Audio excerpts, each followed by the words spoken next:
Bienvenidos a Conexiones. Este es el segundo programa y hoy vamos a hablar de Internet y de las teorías conspirativas.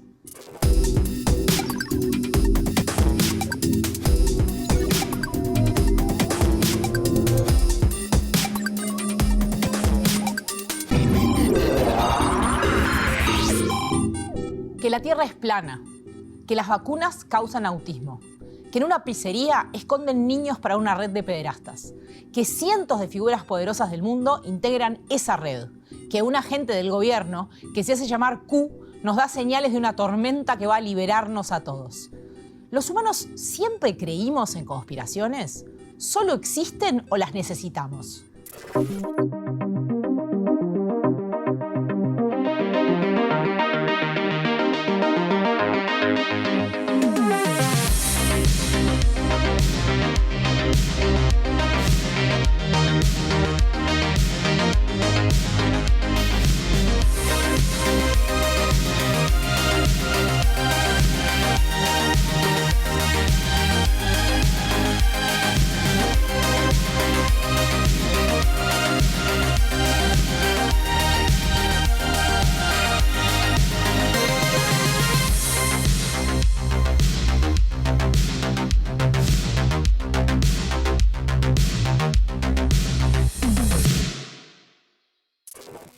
A principios de los 2000, Internet empezaba a ser una novedad que en algunas casas de clase media se convertía en una ventana a un nuevo mundo desconocido, pero innovador. Un mundo que nos iba a permitir conectarnos con otras personas, ser todos iguales, conseguir la forma más perfecta de democracia. Todo estaba por explorar. Miren, esto es sencillo. Por ejemplo, quieren ir a MTV, que acaba de poner su su página web. Lo único que tienen que hacer es ir acá y ven acá arriba ponen la dirección, que en este caso es MTV.com.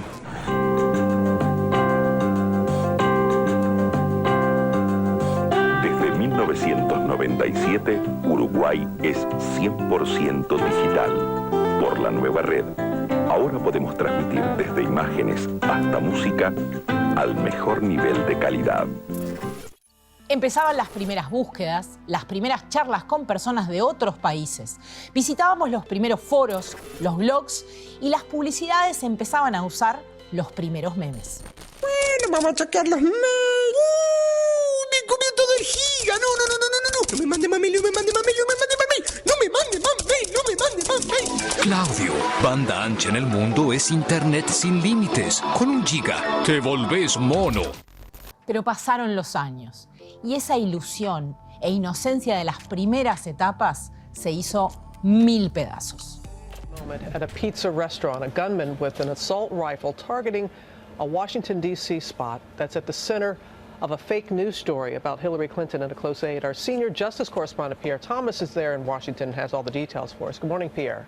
Edgar Welch, 28 of Salisbury, North Carolina, has been arrested and charged with assault with a dangerous weapon.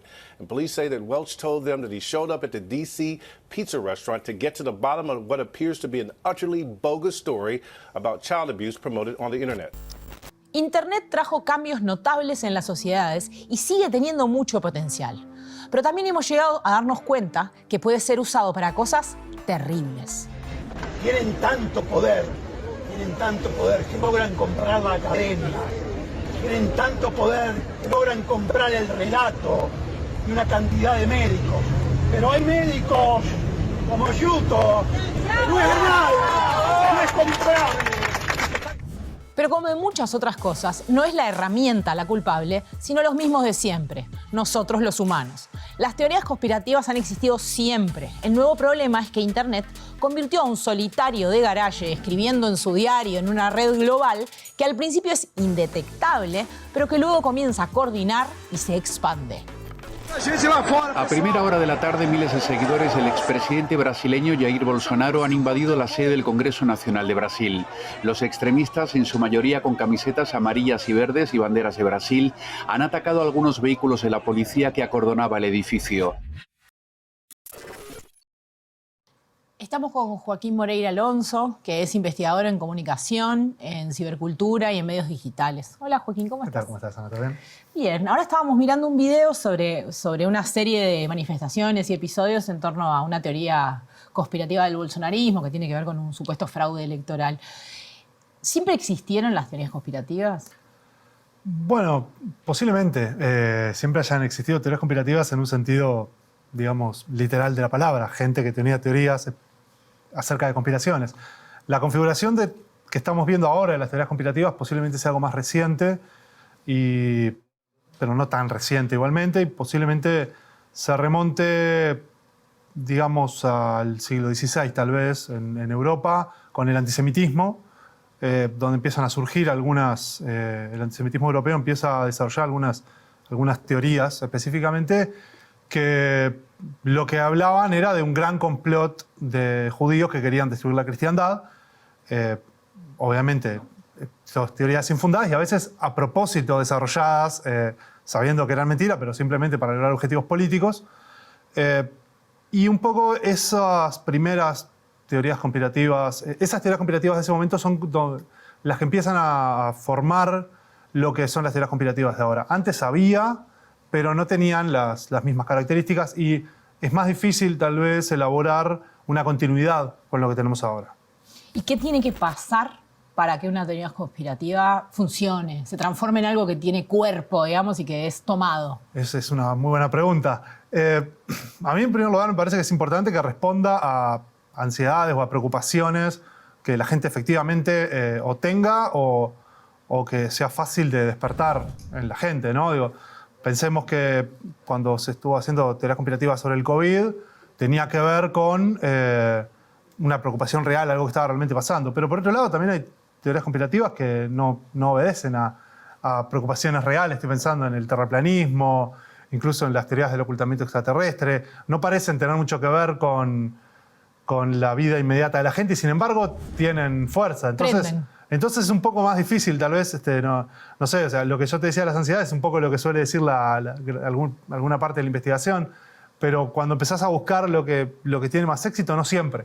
Teorías de extraterrestres que dominan el mundo desde hace 5.000 años, o, bueno, la Tierra plana, la Tierra hueca, todo ese tipo de cosas no parecen responder a las ansiedades inmediatas de la gente.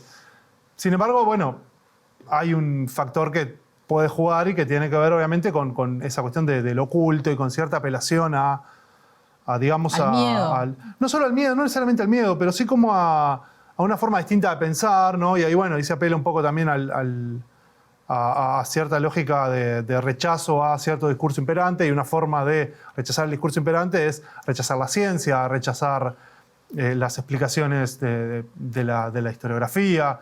Ese tipo de cosas pueden sí tal vez también contribuir a una cosa despertar. medio contracultural. Claro, o más contraepistémico tal vez. En tanto que se construye un saber y ese saber es un saber que se opone a un saber que sería como el saber aceptado. Hegemónico. Sí, pongámosle.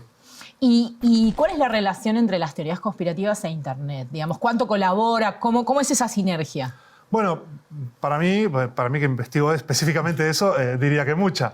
Pero en particular, lo que pasó con Internet es que nosotros veníamos o sea, los sistemas de medios eran sistemas muy concentrados y en general se pasaba la información de pequeños grupos a toda la sociedad.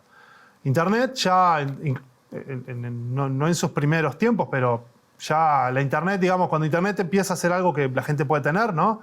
Cuando sale de las universidades de élite estadounidenses y los laboratorios militares y la gente se puede conectar a Internet, ya en la época de la Usenet, antes de la primera web y todo eso, ofrecía una forma en la cual la gente podía comunicarse con otras personas de una manera relativamente sencilla y con bastante éxito. Digamos que esto antes podía pasar. La gente tenía sus fanzines o programas de radio local, o incluso programas de radio sindicada que le permitía a la gente llegar a más lados, o cable local en Estados Unidos, o incluso la televisión de servicio público. Piensa en Estados Unidos porque es donde este movimiento creció muy fuerte con Internet, ¿no? Entonces, lo que permite Internet es que la radio local, en lugar de llegarle al pueblo, le llega a cualquiera que se conecte. Y el fanzine, en lugar de llegarle al pueblo, si es un BBS, le llega a cualquiera que se conecte. Entonces eso, sobre todo lo que permite es que un montón de gente que tal vez no tuviese un gran impacto, sigue sin tener un gran impacto, pues ya no es que le llegue a 5.000 millones de personas, que es la población de aquella época, pero sí que potencialmente le puede llegar a mucha gente y eso hace que efectivamente tengan contactos. Y eso se dio ya en la época de los BBS, grupos de conspiracionismo supremacista blanco en Estados Unidos, fueron posiblemente los primeros en encontrar sus espacios en Internet. Luego, también en la Usenet no había específicamente espacios propios de teorías conspirativas, pero sí había espacios donde las teorías conspirativas florecían y circulaban y tenían cierta relevancia. Y luego ya cuando aparece la web, propiamente dicha, se empezaron a proliferar los sitios web de teorías conspirativas. A esto hay que sumarle que después, bueno, a medida que fue avanzando Internet, ¿no? Y aparece la web orientada a usuarios, ni que hablar cuando aparecen las plataformas con contenidos definidos por algoritmos, ¿no? Como Facebook, Twitter, YouTube.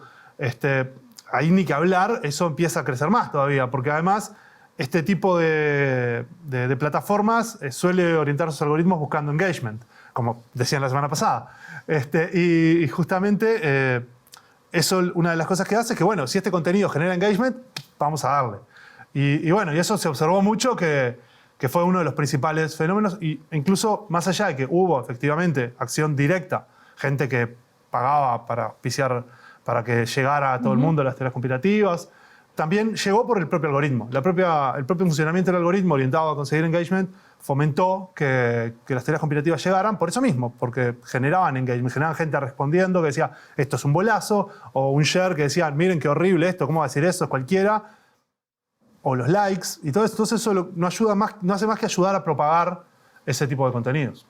¿Y por qué? Vos hablabas de Estados Unidos y también se dio un fenómeno similar en Brasil. ¿Por qué en algunos países, qué características tienen esos lugares que los hacen como más proclives o donde da la sensación de que funciona mejor esa lógica? Si bien no es necesariamente así, hay cierta relación entre ciertas formas de pensamiento social, no solamente político, y las teorías conspirativas. Un poco también porque se han conformado vinculados a las teorías conspirativas. En el caso de Estados Unidos es un país que tiene teorías conspirativas desde casi siempre. Hay un investigador que se llama Richard Hofstadter, que tiene un artículo que se llama El estilo paranoico, y él encuentra cosas desde antes de la independencia estadounidense. En las colonias ya había un discurso conspiracionista muy fuerte. En el caso de Brasil, ahí hay otra cosa. Por un lado está el evangelismo, tiene sus redes que se vinculan con el conspiracionismo.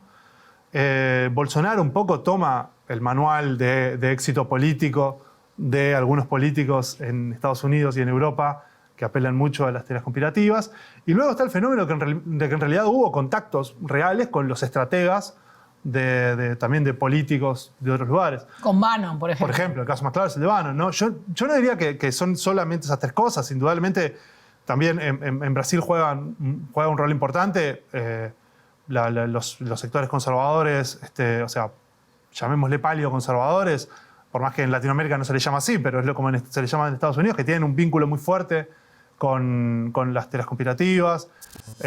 Hay muchos fenómenos así, pero sin embargo vemos que aparece igual en otros lados. Uruguay no es un país con las mismas características que Brasil, y sin embargo vemos que aparece cada tanto, lo vemos en lugares importantes, lo vemos en gente que es muy respetada, en investigadores, en colegas investigadores, lo vemos en políticos, lo vemos en gente que sale en los medios. También lo vemos, tal vez no al nivel de lo que sucede en Brasil, no hubo un storm de Capitol, ni una toma de Plan Alto, ni de nada de eso, pero del Parlamento, pero sí hubo hemos visto el conspiracionismo fuerte. En Argentina lo mismo, lo estamos viendo ahora. En Argentina tomó otras características, un poco se combinó con el fenómeno miniarquista o llamado libertario, pero es verdad que en algunos lugares suele tener más éxito, en algunos lugares porque está metido en la propia idiosincrasia de los países, en otros porque, bueno, hay condiciones sociales que un poco lo fomentan. ¿Y tiene un impacto directo en la calidad de la democracia cuando pasa eso? Digamos, ¿qué es un problema para la democracia? Bueno, yo creo que cuando alguien va y te toma el Parlamento es un problema para la democracia, claramente. Es casi que es la forma más obvia de evidenciar el problema de la democracia. Pero además también es un problema de la democracia incluso cuando tiene mucho menos intensidad, en tanto que el debate, las características que adopta el debate público son diferentes. Yo en general, y esto puede generar discrepancia, yo no soy muy confiado en el debate público, en tanto esa entidad que un poco construyó la teoría política y la teoría de la comunicación liberal estadounidense y europea.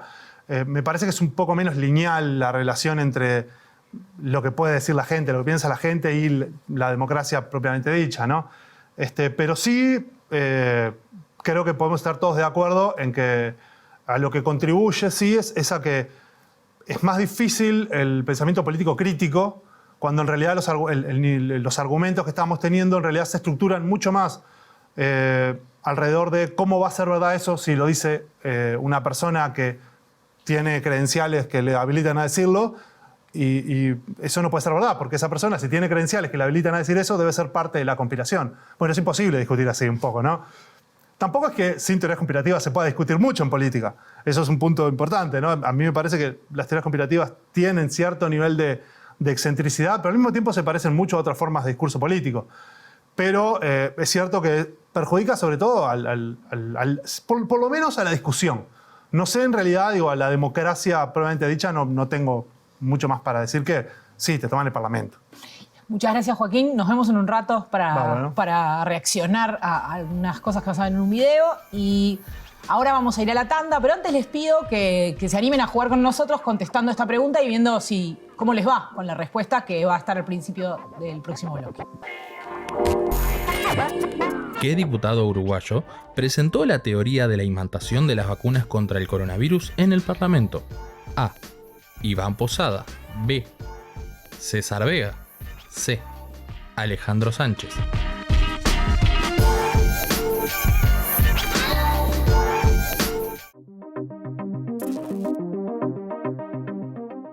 ¿Qué diputado uruguayo presentó en el Parlamento la teoría de la imantación de las vacunas contra el coronavirus? César Vega. El 29 de julio de 2021, el diputado César Vega dio una conferencia de prensa en el Parlamento para presentar a dos mujeres que supuestamente quedaron imantadas tras hisoparse o vacunarse contra el coronavirus. Días después, Vega denunció por difamación e injurias al periodista Leandro Grille por criticar su conferencia. En las audiencias, las dos mujeres reconocieron que no se habían vacunado. Grille fue sobreseído. Estamos de vuelta en Conexiones. ¿Cómo les fue con la pregunta de la tanda anterior? Espero que hayan podido acertar.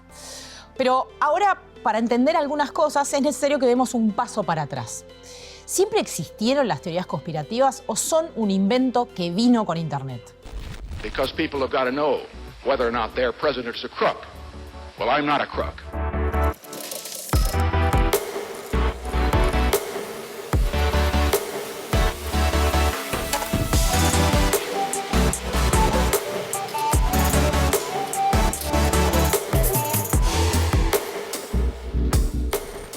En realidad, si hacemos un viaje para atrás, las teorías de las conspiraciones se remontan hasta las coronas europeas, en las que muchas veces los reyes pensaban que alguien estaba conspirando contra ellos. Algo que podemos ver en este video. It's a simple narrative. You've got a villain. The villain is hidden. The villain is doing all of their evil out of sight. You have the victims who are oppressed and poor and deserving of our sympathy. And then you have the hero who's going to come along and unmask the villain. Pero también la historia de la antigua Roma está plagada de relatos acerca de conspiraciones por el poder. In the Middle Ages, the biggest villain was the devil himself. The conspiracy theory that really started everything off in the Middle Ages was anti-Judaism and the belief that the Jews were conspiring together to regain the Holy Land through a pact with the devil, whereby they would sacrifice a Christian child every year at Easter, and then eventually the devil would give them Jerusalem back. No todas las teorías que intentan explicar el mundo a través de conspiraciones tienen el mismo éxito. La llave de ese éxito podría tener dos ingredientes principales. Tiene que hablar sobre algo cercano, que está en nuestras vidas. Y el otro aspecto es que el tema del que hablan ya exista como una preocupación en el discurso social. No es una pandemia, es una guerra liberticida. Ellos instrumentalizan esas muertes para hacer cipayos de la cleptocorporatocracia internacional. Se estima que durante la pandemia del coronavirus, 4.500 millones de personas de 180 países diferentes tuvieron que pasar tiempo encerradas en sus casas. Ese tiempo y el acceso a Internet dio paso a la desinformación, los mitos y, por supuesto, las conspiraciones. Solo en idioma español, el servicio de verificación de la agencia France Press publicó 853 artículos sobre desinformación relacionada con el COVID-19. Al principio de la pandemia desmentían recetas caseras que supuestamente curaban la enfermedad, pero con el paso del tiempo, los temas de conversación pasaron a ser las vacunas, la Agenda 2030 y los supuestos planes de Bill Gates o George Soros. Pero, ¿qué es lo que genera la aparición de movimientos así? El epistemólogo Jorge Rasner lo explica de esta manera. Ha habido desde siempre movimientos anticientíficos, digamos, que tienen una larga historia y una historia que puede ser muy comprensible y muy rica. El tema es desde qué punto de vista nosotros entendemos cómo se conspira contra las ciencias. Las ciencias básicamente lo que hacen es producir conocimiento y lo hacen desde determinados protocolos, procesos, proyectos de investigación que tienen sus normas, sus pautas y arriban a determinado tipo de resoluciones o producciones que, claro, no necesariamente son del gusto de todos porque eso impacta sobre preconcepciones ideológicas, filosóficas, religiosas. Pero ¿por qué surgen estos enfrentamientos? ¿Qué es lo que hace que ante una propuesta científica surjan respuestas anticientíficas? Y eso se ha mantenido, digamos, esa especie de tensión entre quienes apuestan por el conocimiento de la realidad, tanto natural como social, desde luego, desde un punto de vista científico, aún sabiendo sus limitaciones, aún sabiendo sus déficits, y su provisoriedad. Ningún conocimiento científico es definitivo, eso lo saben perfectamente los científicos. Eso es una cosa, eso es asumir que el conocimiento científico tiene sus límites. Otra cosa es tomar al conocimiento científico como lo único valedero y de paso desprestigiar o denostar todo lo demás. Eso creo que es lo que genera básicamente los movimientos anticientíficos. Es decir, el sentirse desplazados en un eventual debate o diálogo que presuntamente puede enriquecer a todas las partes. El coronavirus fue el tema de conversación principal en los medios de comunicación durante 1 año y medio. Fue un tema muy público y a la vez global. Pero hay otros casos, quizás no tan conocidos, sobre lo que han hecho otros movimientos anticientíficos.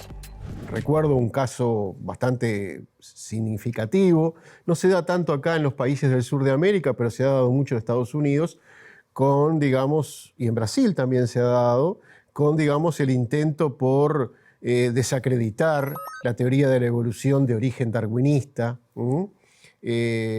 solicitando que se pusiera en el mismo plano, por ejemplo en las escuelas, en los liceos, en fin, las instituciones educativas, la teoría evolucionista moderna no es exactamente la que propuso Darwin, que eso ha tenido desde luego modificaciones, y el creacionismo, apelando a, digamos, que no hay una certeza en el conocimiento científico que se basa en la evolución para explicar justamente la evolución de los seres vivos y que por tanto esos huecos ameritan que por lo menos haya otra opción disponible y esa opción es una opción basada en creencias religiosas y ahí se pone en duda y digamos incluso se ha llegado a tribunales y cosas por el estilo, se pone en duda la fiabilidad del conocimiento científico, más que nada ambientada o por lo menos propulsada por creencias religiosas e incluso proyectos ideológicos muy concretos. Y en esos huecos es que aparecen las conspiraciones.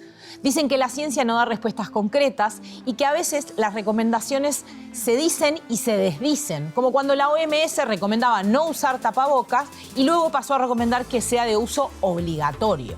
El conocimiento científico nunca puede dar certeza absoluta sobre algo, porque es una producción humana y como toda producción humana es una producción que tiene sus límites.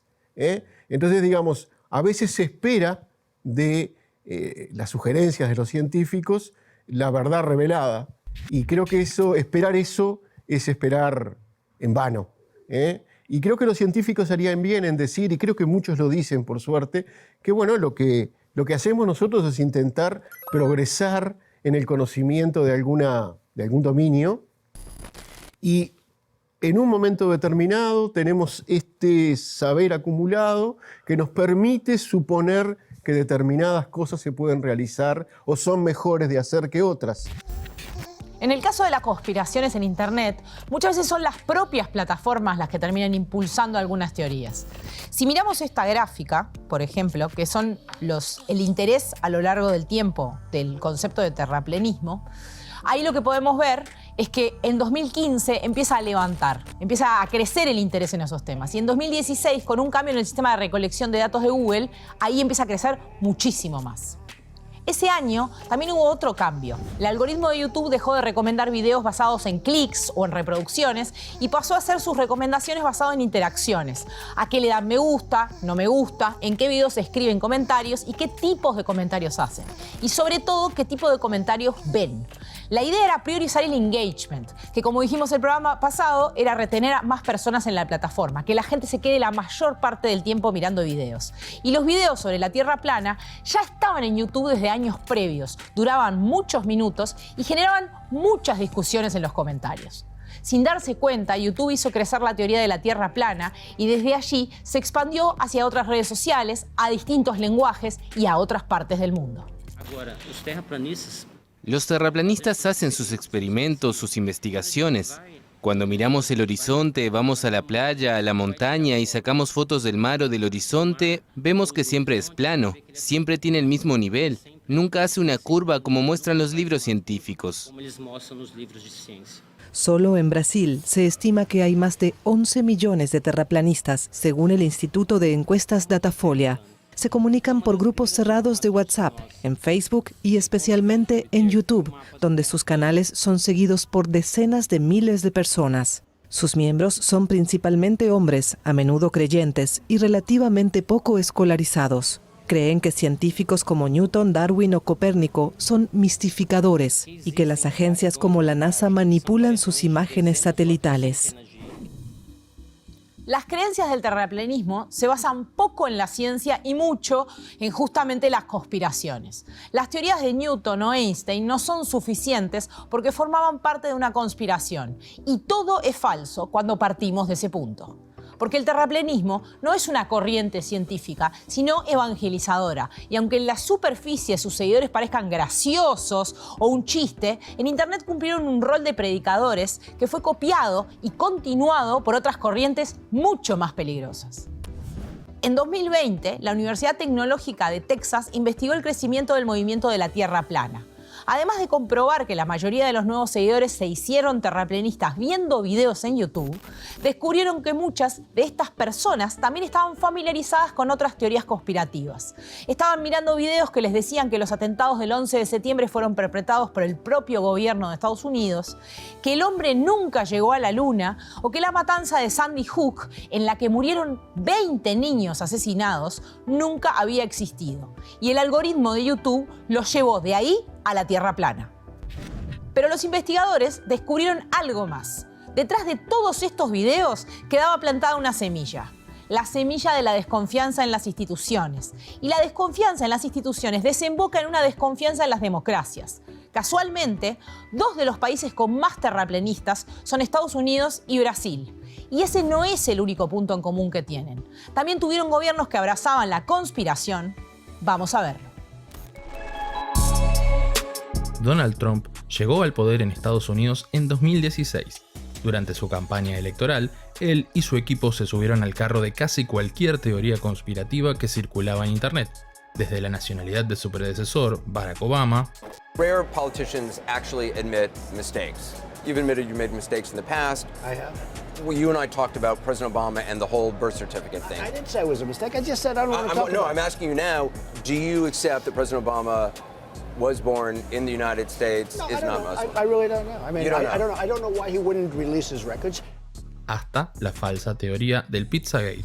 CBS News has confirmed that Michael G. Flynn, son of retired Lieutenant General Michael T. Flynn, President-elect Trump's choice to be the National Security Advisor, resigned today because he had become, quote, a significant distraction to the Trump transition team. Flynn, seen here last month at Trump Tower with his father, had been pushing the so-called Pizzagate conspiracy, a fake news story created by right-wing websites alleging that Hillary Clinton was involved in a child sex trafficking ring, headquartered at Comet Ping Pong, a Washington, D.C. pizzeria. Luego de perder la reelección, fue otra teoría incentivada por Trump, la de QAnon, que sentó las bases para alentar el ataque al Capitolio del 6 de enero de 2021. A través de un foro conocido como 8chan, Q anunciaba que se venía una tormenta que iba a arrasar con el status quo de la política y un gran despertar del pueblo estadounidense. Y solo 2 años después, el 8 de enero de 2023, se repetía la escena pero en Brasil. Imágenes en vivo de lo que está sucediendo en este momento. Decenas, centenares de seguidores de Jair Bolsonaro que están invadiendo el Congreso allí en Brasil. Durante su campaña electoral, Bolsonaro alentó la teoría del fraude electoral. Llegó a decir que si no vencía a Lula da Silva con el 60% de los votos, era porque había algo raro en el conteo. Luego de perder las elecciones, los seguidores bolsonaristas empezaron a instalarse en las puertas de diferentes cuarteles de Brasil y desde internet se alentó un ataque similar al que había ocurrido en Estados Unidos. En las semanas previas se registraron al menos 10.000 mensajes en redes sociales con el hashtag FestaGiselma, mientras organizaban caravanas de libertad a través de Telegram para recoger militantes en distintos estados y viajar rumbo a Brasilia. Tanto Trump como Bolsonaro son investigados en sus respectivos países por los ataques. QAnon, la teoría conspirativa que está relacionada con el ataque al Capitolio, fue una suerte de mezcla de todas las conspiraciones que atravesaron los Estados Unidos a lo largo de toda su historia. Incluía mensajes antisemitas, menciones a George Soros y al marxismo cultural, hablaba de los Clinton y los Obama, así como del caso Pizzagate, pero además era una teoría muy atractiva para seguir. QAnon soltaba sus K-Drops, publicaciones en clave que supuestamente tenían información muy importante sobre el trabajo interno del gobierno estadounidense. Los Q-Drops podían ser canciones, frases de películas o libros, y cada vez que se publicaban, sus seguidores rastrillaban internet para intentar develar los mensajes ocultos detrás de ellos. QAnon tenía una pata lúdica que era fundamental para mantener a tantas personas en vilo. Descifrar esos Q-Drops era un juego. Sus seguidores eran conejos persiguiendo una zanahoria. Pero tras la salida de Donald Trump de la presidencia, todo esto se desvaneció. Estas caras que se dejan ver en este artículo del New York Times son las caras de las 2 personas que estuvieron detrás de QAnon durante los años que duró la presidencia de Trump. Uno de ellos se llama Paul Farber. Es un desarrollador de software sudafricano que estaba fanatizado con las teorías conspirativas estadounidenses. Farber creó a QAnon en 4chan y luego lo mudó a otro foro, 8chan, y ahí perdió el poder. Ahí es donde entra el segundo QAnon, un personaje un poco más oscuro que Farber. Se llama Ron Watkins y es hijo de Jim Watkins, un ex militar estadounidense que estuvo vinculado a la compra de páginas porno en Japón en los años 90 y a principios de los 2000. Jim Watkins también donó dinero para la campaña presidencial de Donald Trump en 2020. Los Watkins compraron 8chan en 2014 y se cree que cuando Paul Farber mudó a QAnon a su sitio, se quedaron con sus claves. El foro de QAnon era la principal fuente de visitas de 8chan. En 2022, 2 equipos de lingüistas forenses se dedicaron a analizar los mensajes de QAnon y compararlos con algunas personas que estaban relacionadas con esta teoría. Lo que descubrieron fue que entre 2017 y 2018, la forma de redactar los mensajes de Q coincidía con la de Paul Farber en otras redes sociales distintas a esa, y que a partir de 2018 cambió coincidiendo con la forma de escribir de Ron Watkins, que era el principal administrador de 8chan. El 8 de diciembre de 2020, Q publicó un link a un video en YouTube y se llamó A Silencio. Como pueden ver acá, recién volvió a publicar en junio de 2022, coincidiendo con la campaña para las elecciones de medio término de Estados Unidos, con que Ron Watkins se estaba postulando como candidato al Congreso por Arizona. Sin embargo, no le sirvió para nada, porque Ron Watkins no llegó ni al 4% de los votos en su estado. En el próximo bloque, las conspiraciones también se meten con la tecnología. Pero antes, les pedimos que vuelvan a jugar con la pregunta que vamos a hacerles ahora y que después, si quieren saber la respuesta, esperen al final de la tanda. ¿Quién es Q, según la teoría de QAnon? A. Un investigador de la NASA. B. Un periodista expulsado de la televisión. C. Un agente del gobierno de Estados Unidos.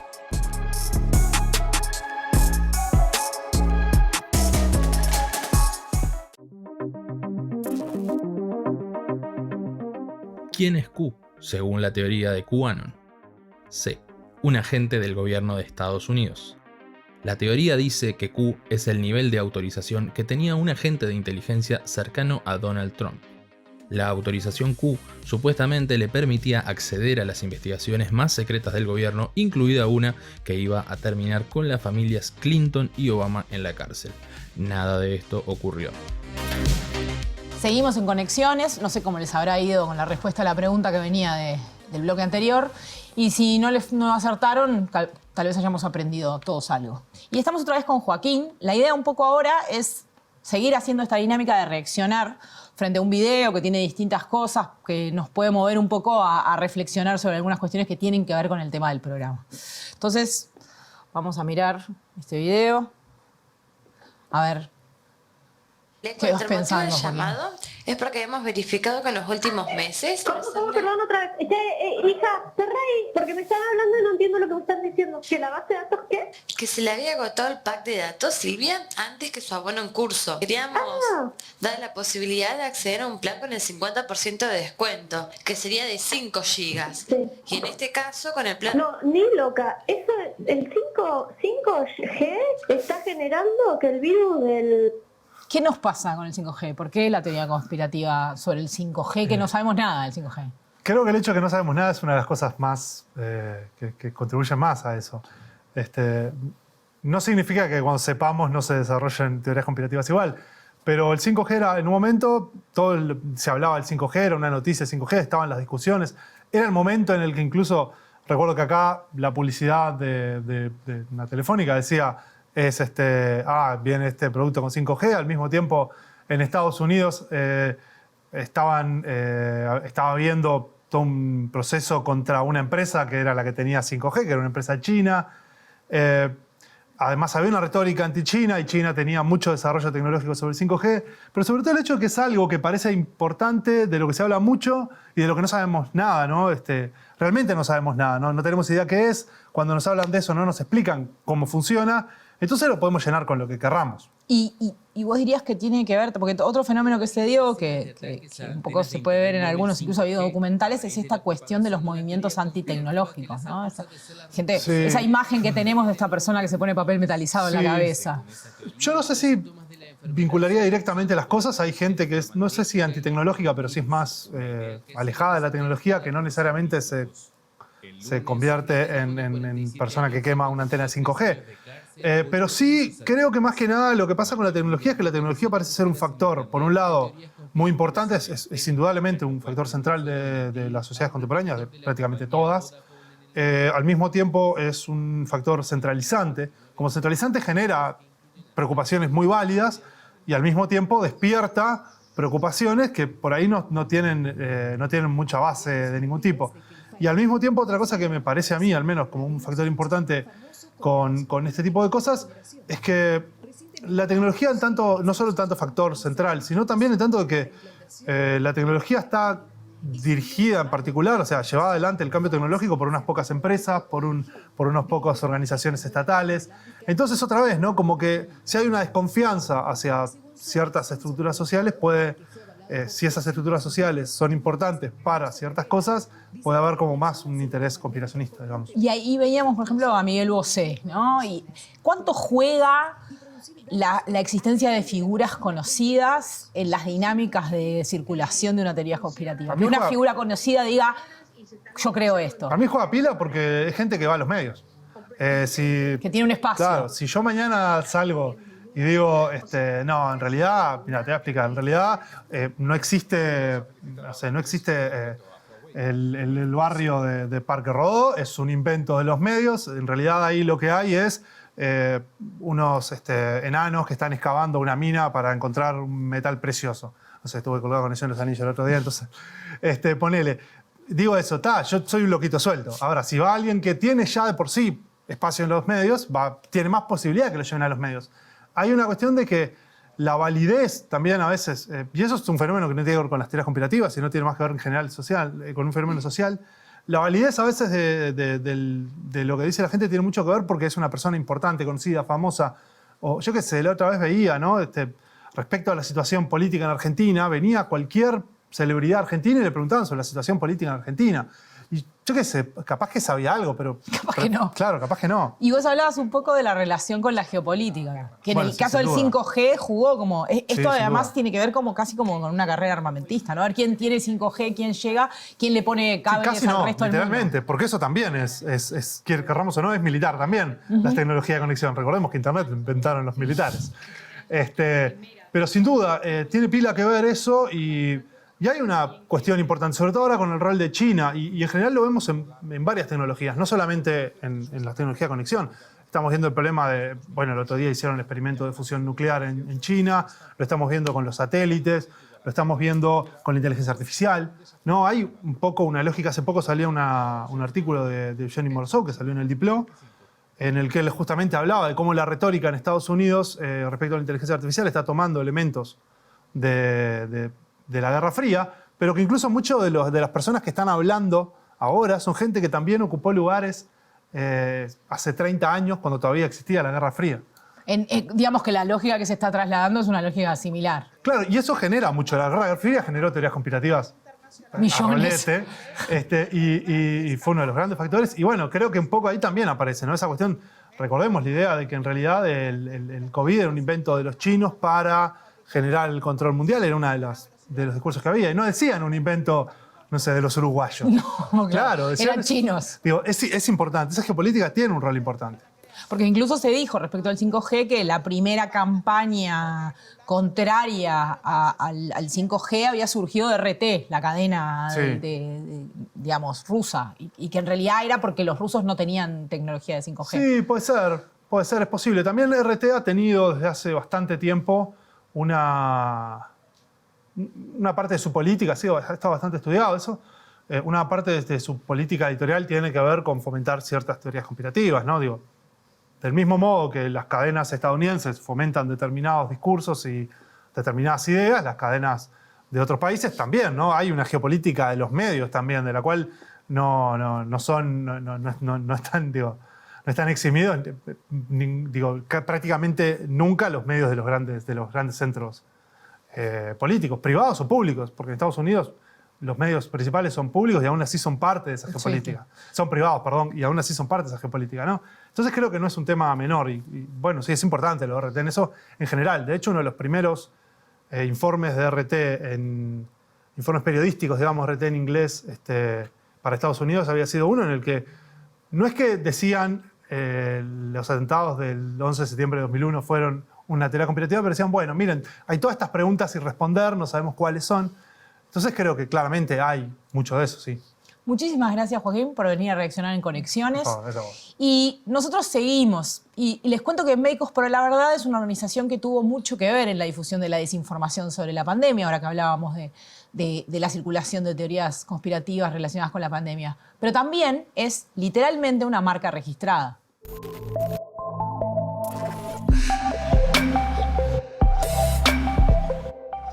Médicos por la Verdad fue un movimiento que llevó adelante varias campañas de negación sobre el coronavirus y las vacunas durante la pandemia, especialmente durante 2020.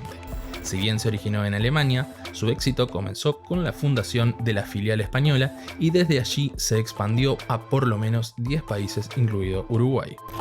El 25 de julio de 2020, en Madrid, tuvo lugar una conferencia de prensa para su lanzamiento oficial en ese país. A su vez, ellos se inspiraron en los llamados Doctores por la Iluminación de Alemania, liderados por el médico Heiko Schunig. Los mensajes de Médicos por la Verdad apuntaban a la sospecha constante sobre la información oficial de gobiernos y entes como la Organización Mundial de la Salud, y a la premisa de que la población global estaba siendo engañada. Su rol fue clave para lo que la propia OMS llamó como una infodemia, es decir, una epidemia de desinformación. Me llamo Natalia Prego Cancelo. Soy médico de familia, siento la necesidad y la responsabilidad personal y profesional de decir lo siguiente.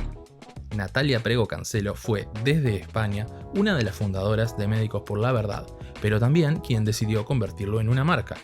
El 28 de septiembre de 2020, Prego Cancelo presentó ante el Registro de Patentes y Marcas Español una solicitud para registrar el nombre Médicos por la Verdad, Doctors for the Truth, en el rubro de servicios médicos, veterinarios o tratamientos de higiene y belleza.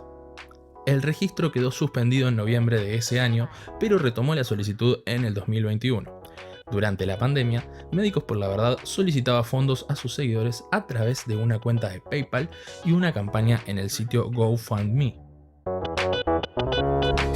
El problema con las teorías conspirativas es que muchas veces cuando creemos que hemos podido superarlas, vuelven. Y vuelven incluso con fuerza renovada. Más de 50 años después de que el hombre llegara a la Luna en el Apolo 11, la teoría sobre que solo se trató de un montaje para convencer a millones de personas sigue estando entre nosotros. Una de las teorías más populares gira en torno al hecho de que la bandera estadounidense que pone Neil Armstrong en la Luna parece moverse. Hay quienes se preguntan, ¿y esto cómo puede ser? Porque no hay viento en la Luna. Según Michael Rich, profesor de astronomía de la Universidad de California, la ciencia tiene la respuesta. La bandera se arrugó por la fuerza con la que los astronautas la plantaron en el suelo lunar y se quedó con esta forma porque la fuerza de gravedad en la Luna es 6 veces menor que en la Tierra, así que la bandera se ve con pliegues. Pero lo cierto es que no está ondeando. Vamos a analizarlo, concentrémonos en esta imagen. ¿Notan que falta algo?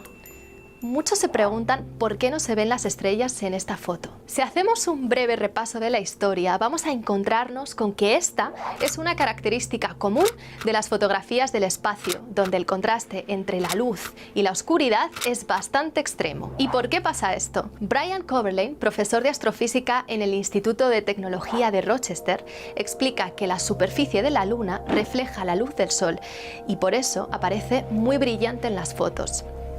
Ese brillo opaca la luz de las estrellas. Por eso, en la foto del Apolo 11 no vemos las estrellas. La cámara no puede captarlas porque su luz es demasiado débil. Otro elemento que ha levantado dudas y teorías sobre la autenticidad del viaje a la Luna es la famosa huella de Buzz Aldrin. Como en la Luna no hay humedad, los escépticos dicen que en este suelo seco no es posible dejar huellas, pero esto también tiene una explicación científica. El suelo lunar está cubierto por una capa de rocas y de polvo a la que los expertos llaman regolito. Según Mark Robinson, un profesor de la Universidad Estatal de Arizona, la capa superior del regolito es un polvo muy fino que se condensa muy fácilmente, por lo que sí se marcan las huellas. Robinson también dice que el hecho de que no haya viento en la Luna hace que las huellas queden marcadas durante mucho tiempo. Es más, la NASA ha publicado una serie de imágenes tomadas por la sonda lunar Reconnaissance Orbiter, que ha estado orbitando alrededor de la Luna desde 2009 y ha capturado las huellas que dejaron las misiones Apolo. Dentro de las fotos tomadas por esta sonda lunar, hay una del Apolo 11 en la que se pueden ver las marcas del histórico lugar del primer alunizaje. Esta teoría sobrevivió en el tiempo. Aparecían en estaciones de radio sindicadas de los Estados Unidos, en fanzines de bajo costo, se hacían chistes al respecto. Llegó Internet y se empezó a escribir en blogs, en foros, en tweets. Todos los años vuelve a discutirse y detrás de la simple charla aparecen otras discusiones. El engaño, la conspiración, la historia oficial y la alternativa. Pero antes, el portero español Iker Casillas causó revuelo en las redes sociales. A través de su cuenta de Twitter cuestionó la veracidad de la llegada del hombre a la Luna con la misión del transbordador espacial Apolo 11. Para Casillas todo se trató de un montaje y y subió una encuesta para conocer la opinión de sus más de 8 millones de seguidores. Y bueno, las respuestas no se hicieron esperar e incluso la revista National Geographic le contestó: Iker, que sí se llegó a la luna, hombre. Podríamos decir que Internet le dio una segunda vida a la conspiración sobre la llegada a la Luna. Pero lo cierto es que nunca murió. Y es muy probable que las conspiraciones nunca lo hagan. Siempre vuelven con distintos formatos, pequeñas variaciones, ajustes de lenguaje. Lo importante es que nosotros busquemos informarnos y así como hacen los científicos que buscan aproximarse a la verdad lo más posible, pero sabiendo que se pueden equivocar, intentemos no dejarnos llevar por la desinformación. Hace como 2 años, en el 2018, se publicó en la revista Science un artículo y ellos lograron demostrar, usando datos de Internet, datos de Twitter, que el 70% que las noticias que eran falsas se movían o se expandían un 70% más rápido que las noticias que eran verdades. Carl Sagan decía que las afirmaciones extraordinarias requieren evidencia extraordinaria. Pero en este mundo de Internet y redes sociales, un posteo cualquiera tiene el potencial de ser una piedrita que gira y gira hasta formar una avalancha. Una avalancha que trae una nueva epidemia de sarampión, terrorismo y violencia, daños a la democracia y mucho, mucho miedo.